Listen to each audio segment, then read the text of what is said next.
नमस्कार दोस्तों, आप सभी का इस चैनल पर स्वागत है।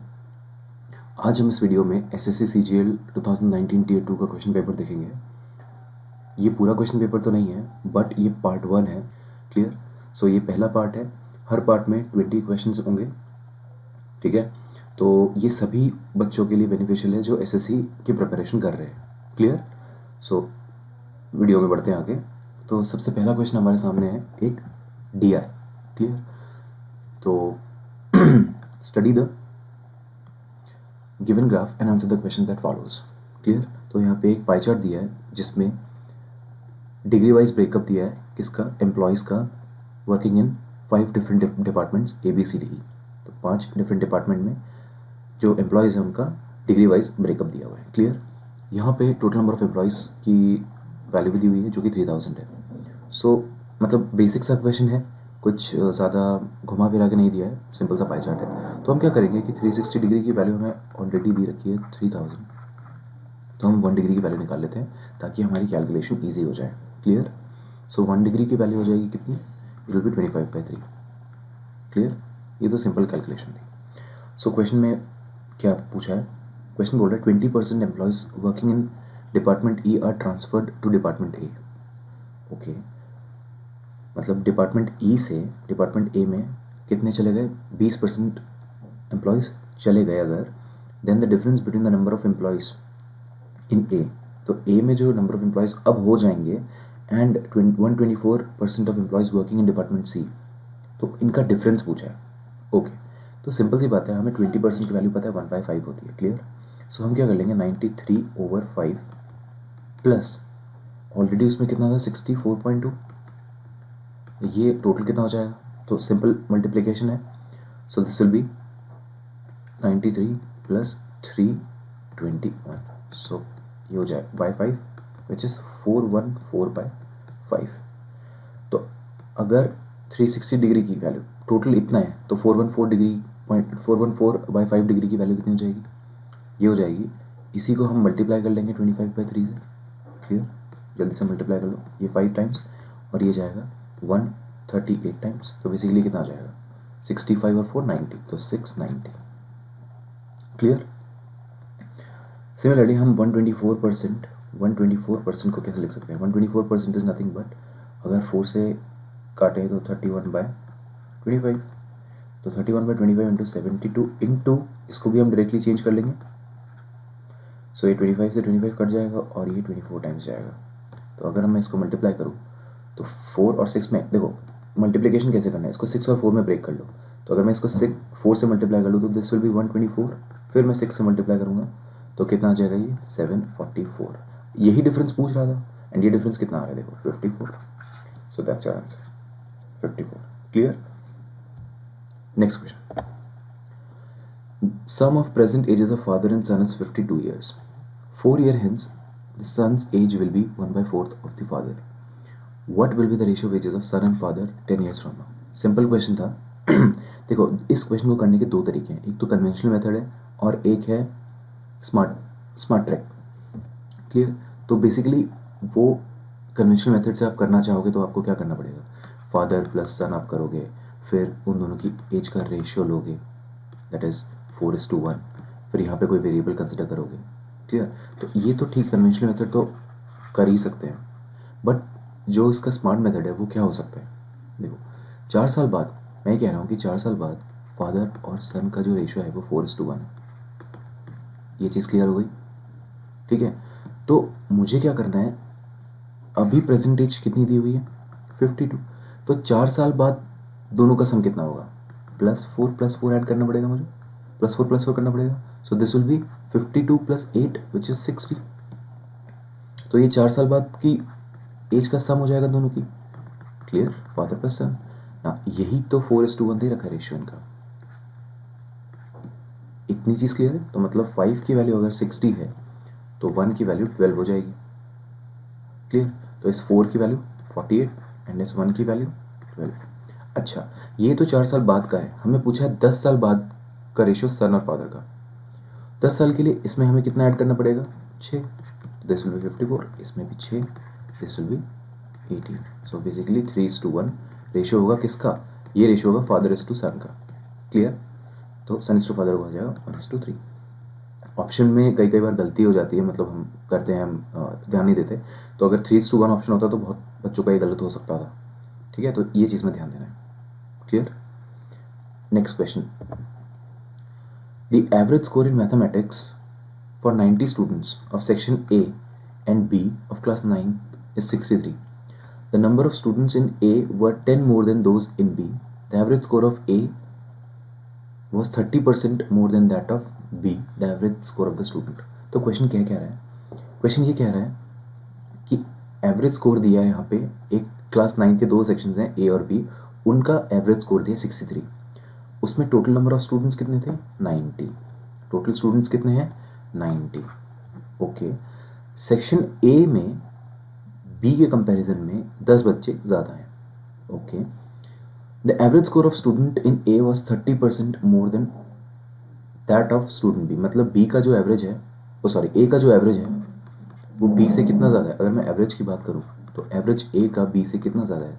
30% ज़्यादा है। तो मुझे पता है कि दिस विल बी 13/10। क्लियर? अब पूछ रहा है एवरेज स्कोर ऑफ बी। देखो, इसको भी करने का एक कन्वेंशनल मेथड होता है, सारे क्वेश्चंस को कन्वेंशनल मेथड से किया जा सकता है, बट वहाँ पे हमें टाइम अपना सेव करना है। सो इसके लिए हम यूज़ करेंगे एलिगेशन। क्लियर? इसके लिए हम यूज़ करेंगे एलिगेशन। सी कैसे? हमें पता है कि टोटल नंबर ऑफ स्टूडेंट्स कितने हैं, ए प्लस बी 90 है। ये कैलकुलेशन आपको माइंड में करनी है, और हमें पता है ए माइनस बी 10 दिया हुआ है। क्लियर? तो मुझे ए की वैल्यू यहाँ से मिल जाएगी। ठीक है, जब भी ऐसा दिया होता है कि दो नंबर का सम दिया हो और दो नंबर का डिफरेंस, तो एक नंबर की वैल्यू कितनी होगी, बड़े नंबर की वैल्यू कितनी होगी, दोनों का सम बाय 2 दैट इज 50, और छोटे नंबर की वैल्यू कितनी होगी, दोनों का difference by 2 that is 40। So A 50 and B 40। That means A में कितने स्टूडेंट्स हो गए, नंबर ऑफ स्टूडेंट्स कितने हो गए? अगर नंबर ऑफ स्टूडेंट्स n है तो ए में 50, बी में 40। अब एलिगेशन लगाओ, ये है 13 से मैंने इसको कोई वेरिएबल दे दिया ए या ए, सो दिस इज 13 है एंड दिस इज 10 है। क्लियर? ओवरऑल एवरेज कितना रखा है? 63, और नंबर ऑफ स्टूडेंट्स का रेशियो कितना आ जाएगा? 5:4। Is it clear? बस अब आपको कुछ नहीं करना, यहाँ पे एलिगेशन लगाओ, this is 65a plus this will be 40 which is nothing but 9 into 63। इसको आप सॉल्व करोगे, this will be 105a is equal to 9 into 63। a will be, ये 7 से चला जाएगा, 81/15। एंड आपको किसकी वैल्यू चाहिए? आपको चाहिए 10a की value. So 10a this multiplied by 10 which is, आप कैलकुलेट करोगे, it is coming out to be how much? तो ये 27 से जाएगा और ये बन जाएगा 54। ठीक है, 54 इज द करेक्ट आंसर। देखिए यहाँ पे क्या चीज़ है कि ये जो आपको कैलकुलेशन लेंदी लग रही होगी, but this is not that lengthy. ठीक है, ये सब माइंड में ही हो जाएगा। आप 13 into 5 लिख के थोड़ी देखोगे, तो ये सब माइंड कैलकुलेशंस होती हैं। बस आपको हल्का फुल्का लिखना है, स्क्रिबल करना है कॉपी में, उतना आपको इस पर ध्यान नहीं देना है। ठीक है, तो ये सब, और कई बच्चे क्या होता है कि 81/15 लिख के उसको फ्रैक्शन में कन्वर्ट कर देते हैं। कोई ज़रूरत नहीं है फ्रैक्शन में डेसिमल में कन्वर्ट करने की, क्योंकि क्वेश्चन बनाया इस तरीके से गया होता है कि वो आगे चल के कट जाए। क्लियर? ठीक है, नेक्स्ट क्वेश्चन पे चलते हैं। नेक्स्ट क्वेश्चन था algebra based. So basically simple calculation और सिंप्लीफिकेशन है ये, एलजेब्रा भी प्रॉपर नहीं है। तो हमें क्या बोला है, यहाँ पे दो वैल्यूज दी हैं। ओके ठीक है, तो देखो हम इसको क्या कर सकते हैं, यहाँ डिवाइड का साइन दिया था, ध्यान देना था, यहाँ डिवाइड का साइन दिया था। अगर मल्टीप्लिकेशन वगैरह समझ के कुछ कर देते तो गलत हो जाता। तो इस डिवाइड के साइन को मुझे पता है, जब भी ऐसा कोई क्वेश्चन आता है जिसमें a by B divide by c by D दिया होता है, तो मैं बेसिकली उसको लिख देता हूँ a by B into D by C. ये लिख सकते हैं हम लोग। सो यहाँ पे भी सेम चीज़ करेंगे, बट उससे पहले हम इसको सिंप्लीफाई करके देख लेते हैं। सो अगर मैं ये बोलूँ कि 1875 और ये काटूँ अगर मैं 3 से, सो 3 से 6 times and this is 25 times, और ये नीचे जाएगा 3 1 3, 3 2 6, ओके 28, 3 9 27 एंड 3 6 18। क्लियर? सो ये root over of this into root over of 768/1200। तो 768/1200 आप अगर कट कर रहे हो तो किससे कट करेंगे? ये कट करते हैं 4 से। क्लियर? 4 से कर सकते हैं। सो 4 1 4, So 36, 4 9s are 36. This is 2. Clear? 192 by 300. 192 by 300. इसको फर्दर हम काट सकते हैं. फर्दर काटेंगे तो 2 से काट लेते हैं. This is 150, this is 96. Clear? फिर से अगर 2 से काटें तो 31, sorry 30, so this is 48. Again मैं इसको 3 से काटता हूँ, सो दिस विल बी 16/25. 16/25 ये वैल्यू आ गई, और ये कितना आ रहा है 25/36, and this will B 4/5. Clear? इतनी चीज़ क्लियर है, ये 4/5 आ गया. अब मल्टीप्लिकेशन में ये वैल्यू कितनी आएगी? ये वैल्यू किससे जा रही है? 7 से जा रही है. तो 7 से डायरेक्टली उड़ा दो इसको. 7 2s are 14 and 7 35. Okay, and this is 7 2s are 14, 7 2s are 14, 7 5s are 35, and 7 6 42, 256. So this will be 5/256. इसका रूट कितना हो जाएगा? 16. क्लियर? 256/16. सो ये 9 टाइम्स जाएगा, 5 से 5 जाएगा. So this will B 25/144. और ये x की वैल्यू है. हमें किसकी वैल्यू पूछी है? Root x. So root x will be कितना हो जाएगा? Root x 5/12. आई होप कि आपको ये चीज़ लेंदी ना लग रही हो, क्योंकि ये चीज़ मैं आपको इसलिए करके दिखा रहा हूँ कि किस तरीके से आपको काटना है, और वो आप मतलब सिंप्लीफाई करना है बेसिकली. तो आप सिंप्लीफाई करने का अलग अलग तरीके भी हो सकते हैं. बड़ा नंबर जल्दी दिमाग में आ जाए तो जल्दी सिंप्लीफाई हो जाएगा. सो सिंप्लीफिकेशन में ज़्यादा टाइम कंज्यूम ना हो, इस बात का ध्यान रखना है. क्लियर? सिंप्लीफिकेशन में ज़्यादा टाइम कंज्यूम ना हो, इसका भी ध्यान रखना है. बाकी ये मेंस का पेपर है, प्रीलिम्स का नहीं है. आपको स्पीड नहीं दिखानी है. क्वेश्चन आराम से करिए. पर क्वेश्चन आपके पास 1.5-2 मिनट होते हैं. क्लियर? 1.5 मिनट तो होता ही है पर क्वेश्चन. सो उतने टाइम में ये चीज़ आराम से की जा सकती है. ठीक है? पेशेंस से कीजिए, क्योंकि जल्दी में आप कैलकुलेशन मिस्टेक करेंगे, फिर कोई फ़ायदा नहीं होगा कि इतने सिंपल क्वेश्चन का भी आपका आंसर नहीं निकला. सो इट्स बेटर कि थोड़ा इतना भी स्लो नहीं, बट हाँ ध्यान दे के इसको किया जाए. नेक्स्ट क्वेश्चन पे चलते हैं. ये क्वेश्चन बोल रहा है कि how many kg of rice costing 42 per kg should be mixed with 7.5 kg rice costing 50 per kg so that by selling the mixture at 53.1 per kg there is a gain of 18%. Simple question है, allegation based. Conventional method से भी किया जा सकता है, but बहुत लंबा हो जाएगा, सो इसलिए हम एलिगेशन यूज़ करेंगे. क्या कह रहा है कि 42 पर kg का एक राइस है, 42 पर kg जिसकी कॉस्ट है, उसको हमने 7.5 kg राइस जिसकी कॉस्ट पर kg कितनी है 50, उसके साथ मिक्स किया. क्लियर? तो हमें क्या हुआ? 18% गेन हुआ, और हमारी SP कितनी निकल के आई? 53.1. सो अगर SP 53.1 है और गेन हो रहा है हमें 18% का, सो वी नो कि हमारी CP कितनी होगी? CP will be 53.1 into 100/118. Clear? इसको अगर हम सिंप्लीफाई करें तो ये CP कितना निकल के आ जाएगा? 5310/118. सो अगर मैं इसको सिंप्लीफाई करूं तो CP will be 45. Clear? CP will be 45. तो यहाँ पे मिक्सचर की जो CP निकली, this is the CP of mixture. तो मिक्सचर की CP 45. सिंप्लीफाई करो, सो this is 5 and this is 3. Clear? ये चीज़ क्लियर है? नाउ ये 3 की ही तो वैल्यू हमें दे रखी है 15/2. ठीक है? इसका ही तो हमें क्वांटिटी दे रखी है. So this 3 is equal to 15/2. 1 की वैल्यू इक्वल टू 5/2. सो 5 की value equal to 25/2. And 25/2 is nothing but 12/2. That's the answer. Clear? Simple है, कुछ लेंदी कैलकुलेशन नहीं करनी है, कुछ नहीं करना, बस कॉन्सेप्ट अप्लाई करना है और आपका आंसर निकल आएगा. अभी तक कुछ डिफिकल्टी नहीं थी मेरे हिसाब से. सारे क्वेश्चंस अभी तक सिंपल ही थे. क्लियर? पेशेंस के साथ किया जाए अगर ये पेपर तो बहुत इजीली हो जाएगा. ठीक है? अगर आप पैनिक कर जाओगे that will be a big problem. Next question.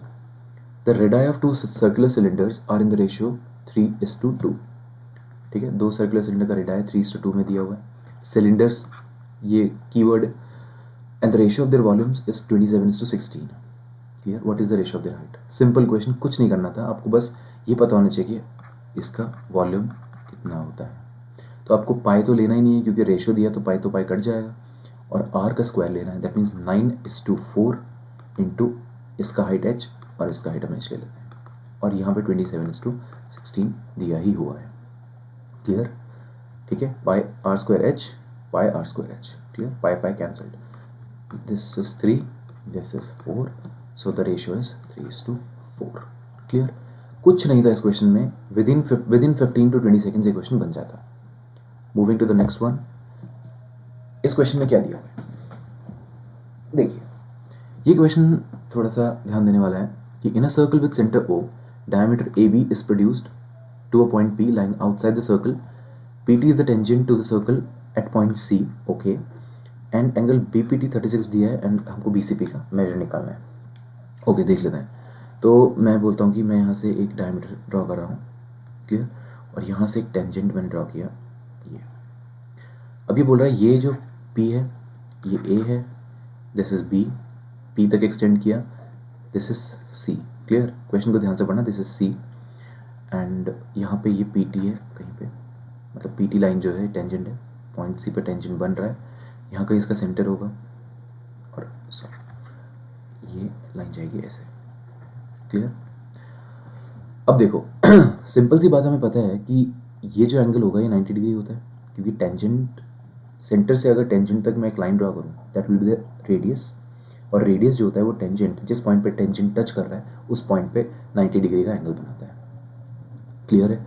हमें ये एंगल दिया हुआ है 36, एंगल BPT जो दिया हुआ है ये 36 दिया हुआ है। Clear? We need to find angle BCP इस पॉइंट पे, ये पॉइंट B है। क्लियर? तो इस पॉइंट से हमें एक लाइन ड्रॉ करनी है और हमें ये वाला एंगल फाइंड आउट करना है। Is it clear? अच्छा, ये वाला एंगल कैसे निकल के आएगा? Let's see. मैं ये बोल सकता हूं कि इन दोनों का जो सम होगा, इन दोनों का सम जो होगा वही ये एंगल होगा। ये चीज क्लियर है? क्योंकि अगर मैं एक ट्रायंगल में देखूं तो एक ट्रायंगल में अगर मैं एक्सटर्नल एंगल ड्रॉ करता हूं तो ये जो नंबर्स होते हैं इसका सम ही ये होता है। दैट इज, ये एंगल अगर A है, ये एंगल B है, तो ये एंगल A + B होगा। ये चीज़ क्लियर है? इन दोनों का सम इसके बराबर होता है एक्सटर्नल एंगल के। क्लियर? तो वही प्रॉपर्टी हम लोग यहाँ पे भी यूज़ करने वाले हैं। क्लियर है? अब देखो, इसको मैं रफ कर देता हूँ ताकि थोड़ा सा क्लीन लगे। ओके, अब हमें एक और चीज़ पता है कि हम अगर इस ट्राइंगल में देखें, OCP में देखें, सो दिस इज 90, दिस इज 36, तो ये एंगल कितना हो जाएगा? 54। क्लियर है? अगर ये एंगल 54 है तो एक ध्यान से देखो कि ये दोनों जो रेडियस है ना इक्वल हो जाएंगे। अगर ये 54 है तो ये दोनों इक्वल होंगे, तो 180 - 54 will be how much? 180 - 54 will be 126। Clear? 180 - 54 126 होगा, तो 126 का हाफ कितना हो जाएगा? 63। So each of these angles will be 63। तो अगर ये 63 है, ये पूरा 90 था, ये 63 है, ये पूरा एंगल 90 था, तो ये एंगल कितना हो जाएगा? ये एंगल 27 हो जाएगा। क्लियर?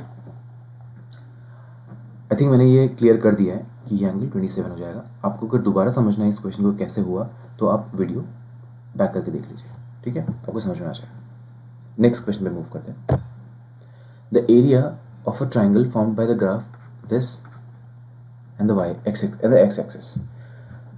सो इस क्वेश्चन को हम कैसे कर सकते हैं? बेसिकली बहुत सारे तरीके होंगे इसके करने के, बट एक इजी वे ऐसा हो सकता है कि आप वैल्यूज़ निकाल लो और प्लॉट करके देख लो कि किस टाइप से आपको आंसर निकालना है। देखो, x और y पहली इक्वेशन के लिए अगर मैं पुट करूँ तो पहली इक्वेशन में अगर 0 पुट कर रहा हूँ तो y आ जाएगा 8, और अगर मैं y 0 पुट कर रहा हूँ तो x आ जाएगा 3। ये हमें 2 पॉइंट्स मिल गए पहली इक्वेशन के लिए। दूसरी इक्वेशन के लिए भी हम 2 पॉइंट्स निकाल सकते हैं। क्लियर?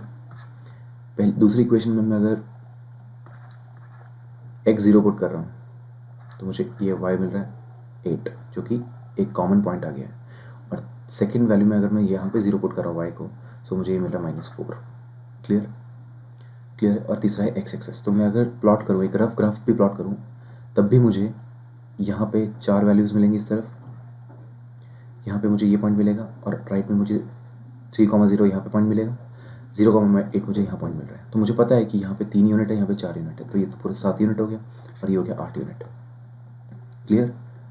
ये पूरा 8 यूनिट हो गया। तो मेरा ट्राइंगल ऐसे ही बनेगा जिसकी हाइट दी हुई है, जिसका बेस तो 7 यूनिट्स दिया हुआ है और हाइट कितनी दी हुई है, 8 यूनिट्स।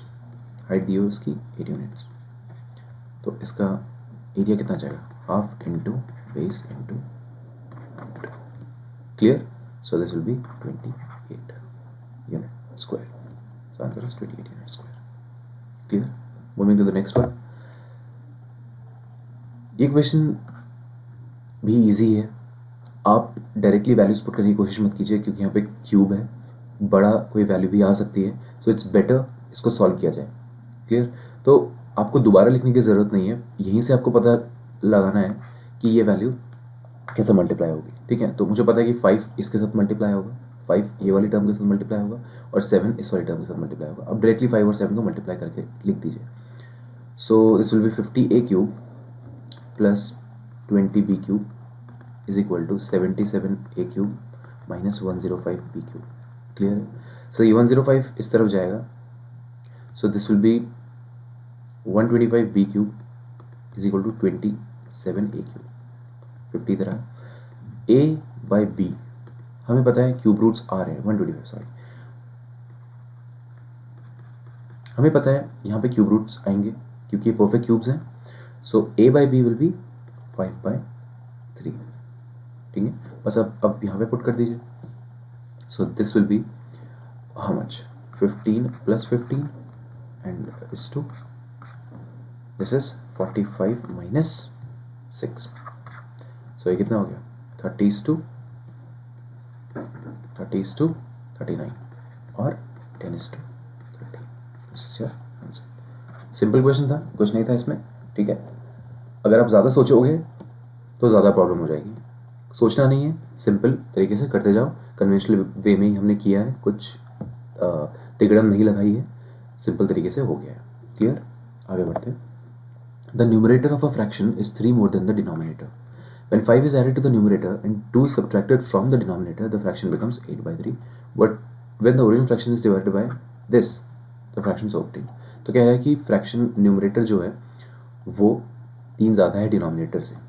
क्लियर? तो हम फ्रैक्शन को ऐसे लिख सकते हैं, अगर न्यूमरेटर n है तो डिनोमिनेटर n-3 हो जाएगा, न्यूमरेटर 3 ज़्यादा है। क्लियर? बोल रहा है कि अगर न्यूमरेटर में 5 ऐड किया जाए और डिनोमिनेटर से 2 हटा दिया जाए, सब्ट्रैक्ट किया जाए, तो ये वाली फ्रैक्शन निकल के आती है। सिंप्लीफाई कर लो, right?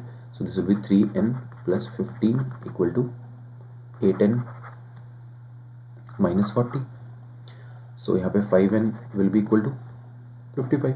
So n is 11।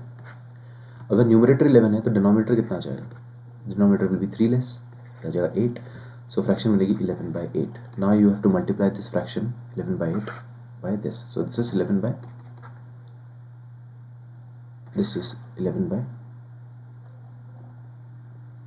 this is 11/2, right? Is divided by 11/2, sorry. So 2/11 हो जाएगा यहाँ पे, is divided by 11/2, divided by 11/2, so this will be 11/8 into 2/11. वही कॉन्सेप्ट है, a by b divided by c by d. तो c by d ही 11/2 था और इसको डिवाइड किया तो मल्टीप्लाई होके ये ऊपर चला जाएगा। ठीक है? क्लियर है? तो बस ये 4 11 से बन गया, सिंपल है, आंसर इज 1/4। क्लियर? आगे बढ़ते हैं। ABCD is a cyclic quadrilateral. ABCD एक साइक्लिक क्वाड्रिलेटरल है। Diagonals BD and AC intersect each other at E. Angle BEC is 128 and angle ECD is 25. Then what is the measure of BAC? Simple question है, एक cyclic quadrilateral ABCD है। Circle एक बार में अच्छा नहीं बनता, ठीक है? देखते हैं, यहाँ से एक क्वाड्रिलेटरल हमें ड्रॉ करना है। क्लियर? ठीक है? ये हमने ABCD, कोई फिगर अज्यूम मत कीजिएगा, सिंपल क्वाड्रिलेटरल बनाइए। कैसी भी फिगर बने बस 4 साइड्स होनी चाहिए, मैटर साइज मैटर नहीं करेगा, और सॉरी शेप मैटर नहीं कर रहा है अभी क्योंकि मेंशन नहीं है। अब डायगोनल्स देखो आप, AC और BD जो डायगोनल है वो E पे मिल रहे हैं, AC और BD जो डायगोनल्स हैं वो E पे मिल रहे हैं। क्लियर? हमें दे रखा है BEC ये एंगल दे रखा है 128 एंड ECD 25 दे रखा है। E CD 25, so this angle is 25. Then BAC, okay, ये वाला एंगल कितना आएगा हमें बताना है. Clear. Let's see, simple cyclic quadrilateral की प्रॉपर्टीज हम यूज करेंगे, ठीक है, उससे ज़्यादा कुछ भी नहीं है. तो देखो, अगर ये एंगल 25 है तो आप एक प्रॉपर्टी हमें पता है कि जब दूसरे क्वाड्रेंट में, जैसे अगर मैं इस साइड को बेस लूँ, AD को बेस लेता हूँ, तो मेरे ये जो ट्रायंगल बन रहा है यहाँ से ABD, ध्यान से देखिए, ABD जो ट्रायंगल बन रहा है मेरा, ये जो ABD ट्रायंगल बन रहा है और ACB जो ट्रायंगल बन रहा है, तो सॉरी ACD एंड ACD और ABD में ये एंगल और ये एंगल इक्वल होगा, ठीक है, ओके. ये माइनर सेगमेंट है और ये मेजर सेगमेंट है, तो मेजर सेगमेंट में ये दो एंगल्स हमेशा क्या होते हैं, इक्वल, तो ये भी 25 हो जाएगा. Is it clear? ये 25 हो जाएगा. सिमिलरली मेरा ये एंगल 128 हो जाएगा.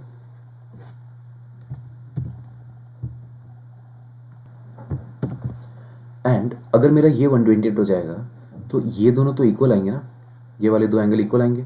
सो 128 से हो जाएगा मेरा 256, 360 माइनस कर लो, कितना आ गया 4, एंड दिस इज 104, ठीक है, 104 ये टोटल आ गया. तो 104 का हाफ कितना हो जाएगा 52, तो ये साइड हो जाएगी 52, ओ सॉरी ये एंगल हो जाएगा 52. सो इन दोनों का सम 180 से माइनस कर दो, you will get this. Clear? So this is 77, 180 से माइनस करोगे you will get 103. So 103. Simple आपको प्रॉपर्टीज यूज करनी है, कुछ ज़्यादा इधर उधर की चीज़ें नहीं लगानी है. सिंपल तरीके से चलोगे, पेशेंस के साथ क्वेश्चन सॉल्व करोगे, आराम से आंसर आएगा. क्लियर है? आगे बढ़ते हैं. ABC एक ट्राइंगल है जिसमें D और E मिड पॉइंट से साइड BC और AC का, AD का लेंथ दिया हुआ है, BE का लेंथ दिया हुआ है, और AD एंड BE बोल रहा है G पे इंटरसेक्ट कर रहा है right angle, then the area of triangle ABC. Okay, तो हमारे पास एक ट्राइंगल है ABC. क्लियर? ABC एक ट्राइंगल है, इसमें BC और AC का मिड पॉइंट दिया हुआ है, BC और AC का मिड पॉइंट दिया हुआ है जो कि है D एंड E. क्लियर? ये मिड पॉइंट्स जो हैं ये कहाँ मिल रहे हैं, G पे मिल रहे हैं. ये मिड पॉइंट कहाँ मिल रहे हैं, G पे मिल रहे हैं. Clear? And this is clearly the centroid. ये एक्सप्लिसिटली मेंशन नहीं, क्लियरली मेंशन नहीं है क्वेश्चन में, बट हमें पता है कि ये सेंट्रॉइड है, क्योंकि मिड पॉइंट जहाँ पे मिलते हैं वो सेंट्रॉइड ही होता है. और सेंट्रॉइड जो होता है वो एक मीडियन को किस रेशियो में डिवाइड करता है, 2:1. 2 वर्टेक्स वाला पार्ट और ये अदर साइड वाला पार्ट, ठीक है. तो वर्टेक्स, ये वाला पॉइंट वर्टेक्स होता है, तो ये 2:1 के रेशियो में हो जाएगा, तो ये वाला पार्ट 2 और ये वाला पार्ट 1. ठीक है,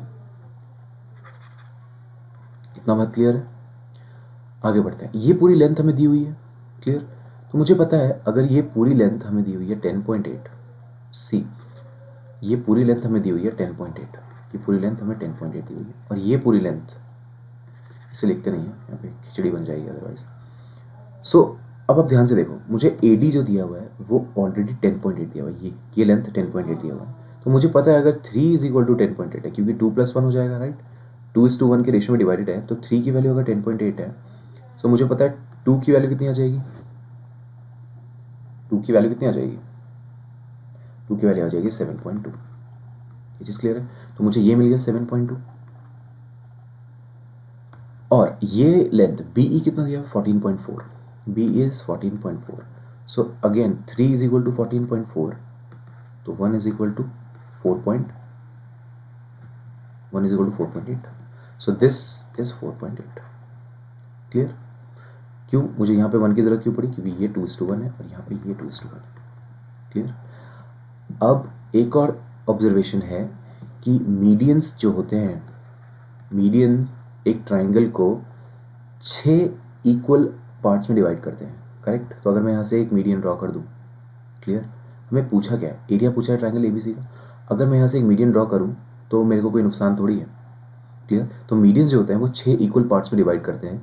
तो अगर हमें एक पार्ट का भी एरिया पता चल जाए, एक पार्ट का एरिया भी पता चल जाए, तो हम उसको 6 से मल्टीप्लाई करके आंसर निकाल सकते हैं. क्लियर है?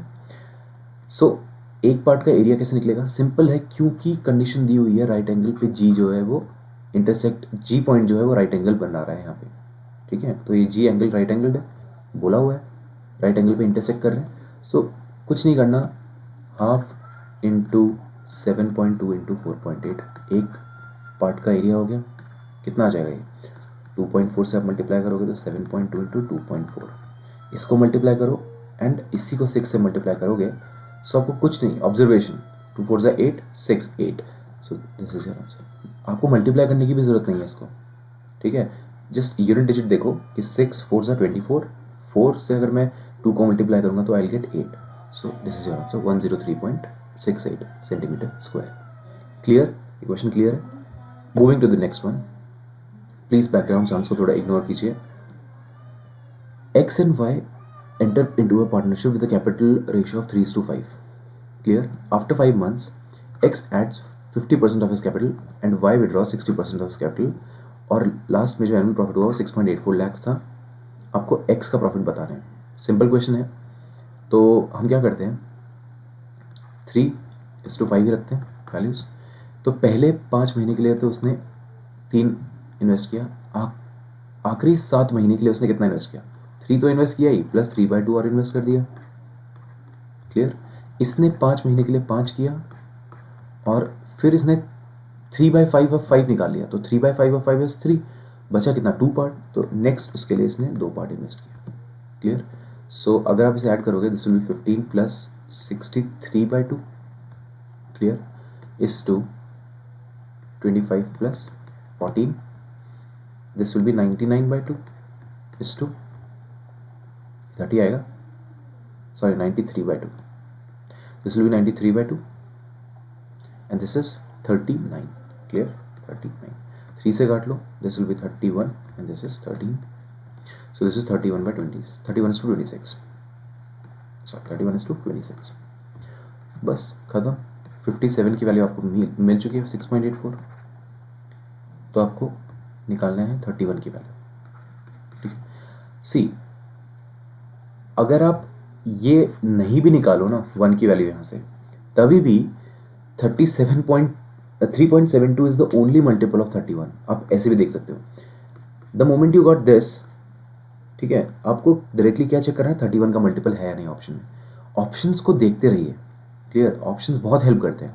कितनी आपकी कैलकुलेशन बचा ली यहाँ पे, मतलब कुछ टाइम तो बचा ही लिया ना, जो आप अगले क्वेश्चन में इन्वेस्ट कर सकते थे। क्लियर? तो यहाँ पे 31 का मल्टीपल आपको डायरेक्टली देखना है 3.72, बाकी कोई मल्टीपल 31 का नहीं है यहाँ पे। क्लियर? नेक्स्ट क्वेश्चन पे चलते हैं।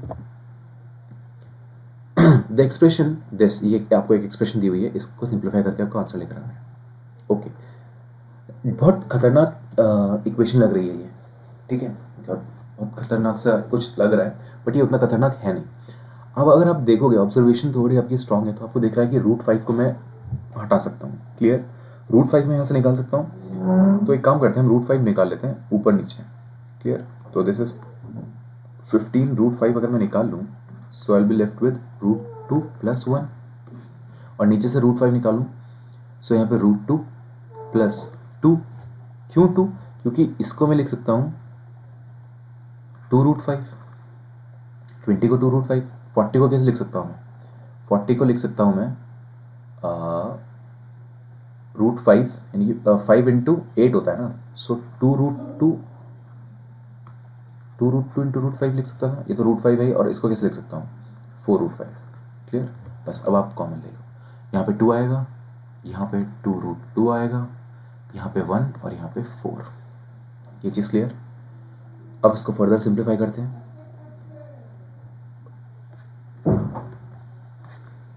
√5 कैंसिल, ठीक है, तो this will be 15 times of √2 plus 1। Clear है? नीचे डायरेक्टली आप देखो 2 - 1 1 होगा, और 1 - 4 इज -3।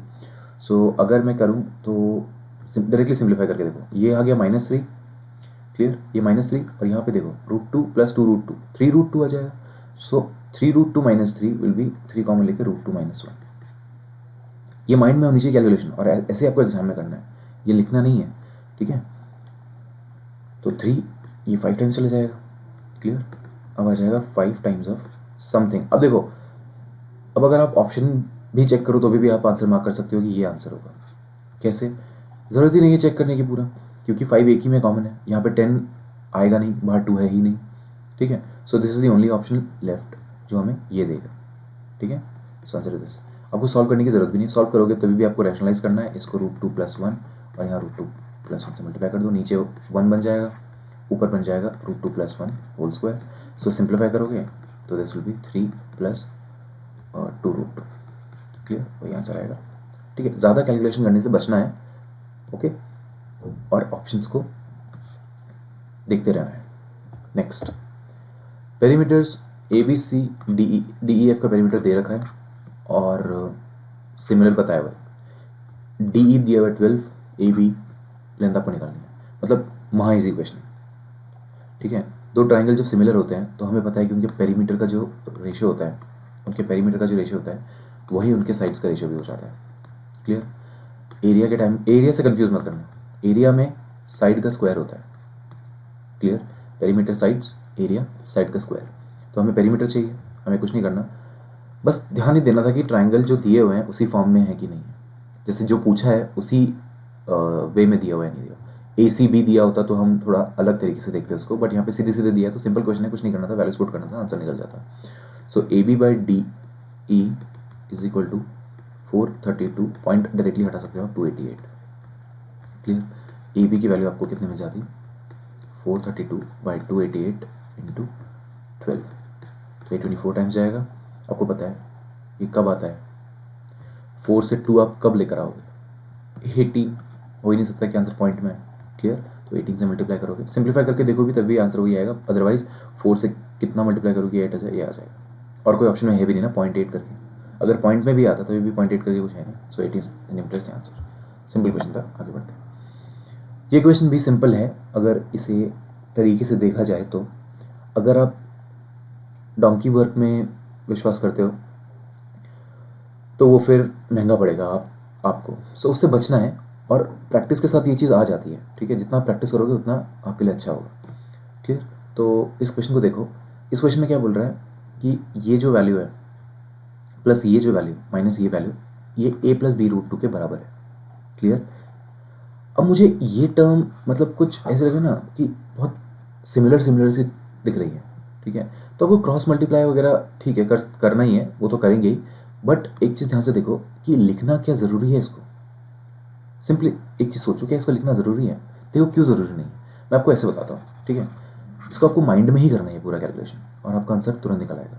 देखो कैसे, 3 - 2√2 और 3 + 2√2, मैं अगर इस टर्म को अलग और इस टर्म को अलग रैशनलाइज करूँ तो मुझे नीचे तो 1 मिल जाएगा, क्योंकि 9 - 8 आएगा, इधर भी 9 - 8 आएगा, ऊपर बनेगा 3 + 2√2 का होल स्क्वायर, और इधर बनेगा -3 - 2√2 का होल स्क्वायर, और बीच में यहाँ नेगेटिव साइन है। तो मुझे ये पता है कि अगर मैं A + B का होल स्क्वायर कर रहा हूँ, -A - B का होल स्क्वायर कर रहा हूँ, तो मुझे पता है कि A² + B² दोनों टर्म्स कट जाएंगी, बचेगा क्या, सिर्फ 2AB + 2AB ही बचेगा। यहाँ पे -2AB आएगा तो प्लस हो जाएगा, इतनी चीज़ क्लियर है, तो मुझे मिलेगा 4AB। ये चीज़ क्लियर हुई। इसी को हम बेसिस मान के आगे प्रोसीड करते हैं। तो डायरेक्टली मैं इसका लिखता हूँ, डायरेक्टली देखो मैं इसका क्या लिखूंगा, 2 × 3 = 6 × 2 = 12, सो 12√2 × 2, क्योंकि वो 2 टाइम मिलेगा ना हमें, सो आंसर आएगा 24√2। मतलब इस पार्ट को मैं जब सॉल्व करूंगा मुझे कितना मिलेगा, 24√2। ये चीज़ क्लियर हुई। नेक्स्ट, अब मैं जब इस पार्ट को सॉल्व कर रहा हूँ तो मुझे इसको रैशनलाइज करना पड़ेगा, सो दिस विल बी 4 + √8/8, हाँ या ना, क्योंकि 16 - 8 विल बी 8 प्लस 24√2, क्लियर। अब हमें इस फॉर्म में इसे लेकर आना है, ठीक है। इस फॉर्म में भी है नहीं, हमें इस फॉर्म में लेकर आना है, तो मैं क्या कर सकता हूँ, इसको 8 को मल्टीप्लाई इधर कर सकता हूँ, क्लियर। तो दिस विल बी 4 + √8, अच्छा √8 को मैं 2√2 लिख दूँ, इजी हो, √8 को मैंने 2√2 लिख दिया, 4 + 2√2 प्लस अगर मैं मल्टीप्लाई करूंगा तो मुझे कितना मिलेगा, 3 × 2 = 16, 8 × 2 = 16, 16 + 3 = 19, this is 192 √2 whole 8, clear. So this is nothing but 4 + 194√2/8। अब इसको आपको इस फॉर्म में लेकर आना है, तो ये प्लस से ब्रेक कर दो, so this will be 1/2 plus this will be 97/4 times of √2। Clear? आ गया इस फॉर्मेट में। तो ए की वैल्यू हमें कितनी मिली? ए की वैल्यू मिली 1/2, बी की वैल्यू मिली 97/4। कुछ नहीं करना, यहाँ पुट कर दो। 1/2 इज 3/2 प्लस 97/4, तो 4 कट जाएगा। अब आप इसको सिंप्लीफाई करो। This is 194 plus 3 197/2। ये बस एक ही ऑप्शन में है, ये वाला 196 प्लस 197/2। सिंपल। तो इतना सिंपल है, कुछ भी नहीं करना था, सिंपली चीज़ों को देखना था, सिंप्लीफाई करते जाना था और आंसर निकल जाता। क्लियर? यहाँ पे कोई शॉर्ट ट्रिक वगैरह हमने नहीं लगाई है या फिर कुछ ऐसा नहीं किया कि बहुत हो गया। बस सिंपल जैसे आप क्वेश्चन को देखना चाहिए वैसे देखना था। क्लियर? और क्वेश्चन को देखते ही घबराना नहीं है, क्योंकि अगर आप एक बार घबरा गए तो फिर सारा खेल खराब हो जाएगा, आप क्वेश्चन पूरे गलत करके आओगे। ठीक है? इनफैक्ट एक क्वेश्चन में अगर आप घबरा गए तो उसका जो आप पैनिक कर जाते हो ना, तो वो दूसरे क्वेश्चन को भी इफेक्ट करता है। क्लियर? आगे बढ़ते हैं। ओके, ट्रिग्नोमेट्री का क्वेश्चन आ गया है। 2 sin square 38 degree, secant square 52 degree plus cos square 10। तो बेसिकली यहाँ पे हमें ऐसे क्वेश्चंस में हमने जनरली प्रैक्टिस में देखा ही है कि हमें क्या करना होता है, इसमें 1 बनाने की कोशिश करनी पड़ती है और ये बनता भी है 1। कैसे? अब देखो आप, ये चीज़ जो है ये 1 बन जाएगी। कैसे? अगर मैं साइन की बात करूँ तो मुझे पता है कि साइन 38 डिग्री को मैं लिख सकता हूँ कॉस 90 माइनस 38 डिग्री। क्लियर? और इसको मैं कॉस 52 लिख सकता हूँ। तो देखो, ये कॉस स्क्वायर 52 आ जाएगा, मतलब साइन स्क्वायर जो मेरा 38 है ये फाइनली क्या बन जाएगा? Cos square 52। और कॉस स्क्वायर, कॉस जो होता है वो सीकेंड का इनवर्स होता है, तो ये कट के 1 बन जाएगा। सिमिलरली यहाँ पे भी आप देखोगे तो ये वैल्यू पूरी साइन स्क्वायर 64, इसको कन्वर्ट करोगे तो 64 26 90 आपको दे रहा है, तो ये भी इजीली कन्वर्ट हो जाएगा किसमें? ये कॉस स्क्वायर 64 में कन्वर्ट हो जाएगा। साइन को कॉस में कन्वर्ट करोगे तो ये वैल्यू भी 1 आ जाएगी। तो मेरे पास ऊपर क्या, ऊपर वैल्यू कितनी आ गई? देखो न्यूमरेटर में मेरे पास क्या आ गया? 2 + 1। न्यूमरेटर में मेरे पास आ गया 3। ये क्लियर है? अच्छा, न्यूमरेटर में मेरे पास 3 आ गया, तो डिनोमिनेटर देखो। अब डिनोमिनेटर देखते हैं। डिनोमिनेटर भी ध्यान से देखो। Let me change the colour.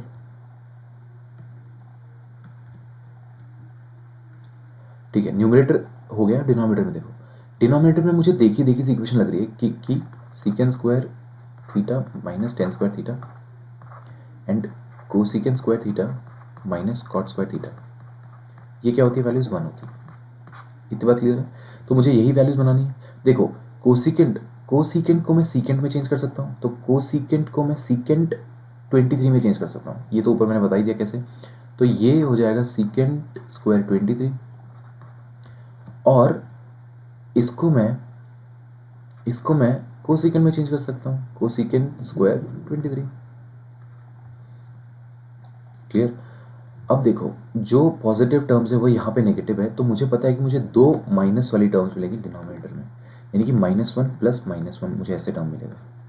Observation है ना, ये तो सिंपल ऑब्जर्वेशन बेस्ड क्वेश्चन था। तो ऊपर मुझे पता है 3 है, नीचे है -2, आंसर इज -3/2, से अलग कुछ नहीं होगा। ठीक है? ऑब्जर्वेशन पे बेस्ड है। देखो, हर चीज़ लिखने की नहीं होती, जितना लिखोगे एग्जाम में उतना टाइम वेस्ट होगा आपका। ठीक है? कोशिश करनी है कि आप जितनी ऑब्जर्व कर पाओ चीज़ें वो बेटर रहे। क्लियर है? चलो नेक्स्ट क्वेश्चन पे पढ़ते हैं। नेक्स्ट क्वेश्चन कह रहा है कि ABC एक ट्राइंगल है जिसमें एंगल A जो है वो 90 डिग्री है, AD जो है वो बाइसेक्टर है एंगल A का, ओके, जो कि BC को D पे मिल रहा है। DE AC के परपेंडिकुलर है और E पे भी परपेंडिकुलर बना रहा है। AB की वैल्यू 10 दी और AC की वैल्यू 15 दी। चलो देखते हैं क्या है। ये एक ट्राइंगल है, राइट एंगल ट्राइंगल, ठीक है, जिसमें एंगल A जो है वो 90 डिग्री है। Clear? This is B, this is C। यहाँ से बाइसेक्टर जा रहा है जो कि है D। ठीक है? ये एंगल 45 है और ये एंगल भी कितना है? 45। D से एक परपेंडिकुलर ड्रॉ किया है जो कि 90 डिग्री है, वो है E। ठीक है? Perpendicular 90 degree E। मुझे ये लेंथ 10 दे रखी है, ये लेंथ मुझे 15 दी हुई है। इतना क्लियर है? पूछ रहा है कि DE की लेंथ कितनी होगी, ये मुझे लेंथ x है, ये लेंथ कितनी होगी। सिंपल क्वेश्चन है, कुछ नहीं करना। ठीक है? देखते हैं क्या हो सकता है। सिर्फ कॉन्सेप्ट यूज हो रहा है इसमें, ठीक है, सिर्फ कॉन्सेप्ट यूज हो रहा है। अब देखिए कैसे कॉन्सेप्ट यूज हो रहा है। मुझे पता है कि ये अगर 90 डिग्री है और ये 45 है तो ये भी 45 होगा। क्लियर? अगर ये दोनों 45 45 है तो ये आइसोसेलेस ट्रायंगल बन गया। जो ई ए डी जो ट्रायंगल है, ये आइसोसेलेस ट्रायंगल बन गया नहीं बन गया? तो यहाँ पे ये साइड और ये साइड इक्वल होगी। अगर ये एक्स है तो ये भी एक्स होगा। क्लियर? अच्छा, अब ये बहुत सुंदर सा डी ई ए जो है, बहुत सुंदर एक आइसोसेलेस राइट एंगल ट्रायंगल बन गया। ठीक है, आइसोसेलेस राइट एंगल ट्रायंगल बन गया। तो ये एक्स है, ये एक्स है, तो ये कितना हो जाएगा? √2x। प्लीज मत पूछिएगा क्यों √2x हो गया। ठीक है, पाइथागोरस थ्योरम लगा लीजिए, आपको पता चल जाएगा। ये √2x हो गया। क्लियर? अब आप देखिए कैसे हम x की वैल्यू फाइंड आउट कर सकते हैं। मुझे पता है कि ये ट्राइंगल जो है ABC, ये दो ट्राइंगल से डिवाइडेड है, जिसको डिवाइड किया है AD ने। तो AD इसको दो ट्राइंगल डिवाइड कर रहा है, BAD और DAC। ठीक है, तो हम क्या करेंगे, ओवरऑल का एरिया हमें पता है, निकाल सकते हैं हम। ABC का एरिया कितना आ जाएगा? ABC का एरिया हमें पता है कितना आएगा, half into 10 into 15 which is 75। ठीक है, तो पूरा एरिया 75 है।